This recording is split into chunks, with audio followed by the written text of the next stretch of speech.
कराहगर पूर्वी भाग संख्या 9 से जिला परिषद सदस्य पद हेतु सुयोग्य कर्मठ शिक्षित ईमानदार एवं समाज सेवी उम्मीदवार राउर बेटा राउर भाई उमेश कुमार गुप्ता जी बानी, जिनकर चुनाव चिन्ह बा चक्की छाप पर बटन दबा के भारी मत से विजयी बनाई।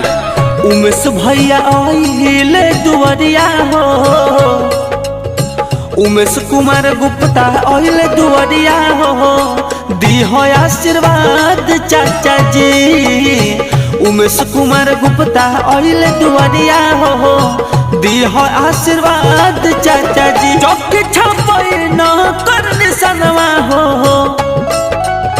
चौकी छापई न कर निशानवा हो, बटनिया दबाई हो चाचा जी।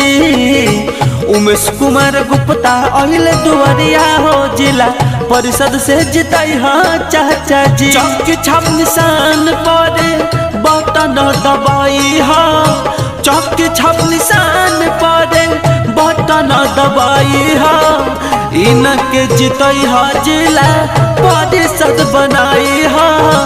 करह कर पुरावी से इनका जिताई हो।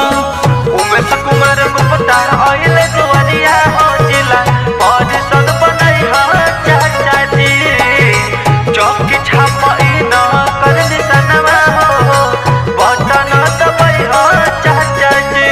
चाचा गोली गोली गावे गावे इहे बाटे सोर हो, इनका जैसा सच्चा सेवक मिली नहीं और हो, इनका जैसा सच्चा सेवक मिली नहीं और। हाँ गोली गोली गावे गावे इहे बाटे सोर हो, इनका जैसा सच्चा सेवक मिली नहीं और हो।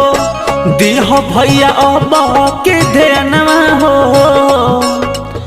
चौकी छापई न कर निशानवा हो, बटनिया दबाई हो चाचा जी।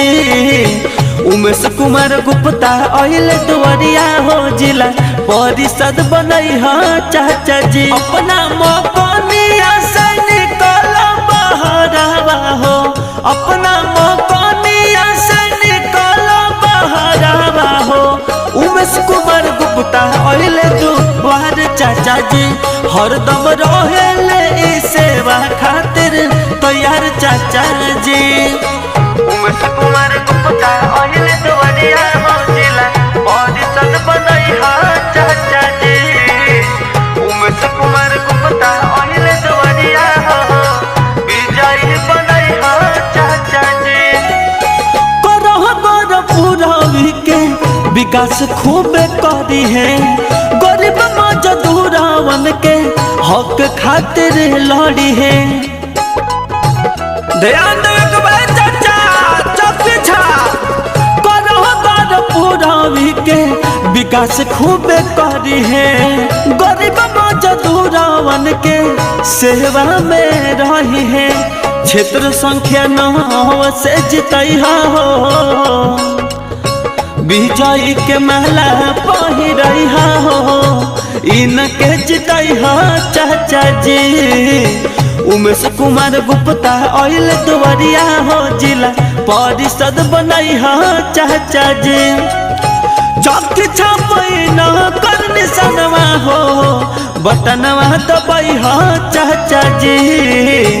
उमेश भैया आइले दुआरिया हो, इनके जिताई हो चाचा जी। उमेश कुमार गुप्ता आइले दुआरिया हो, जिला परिषद बनाई हो चाचा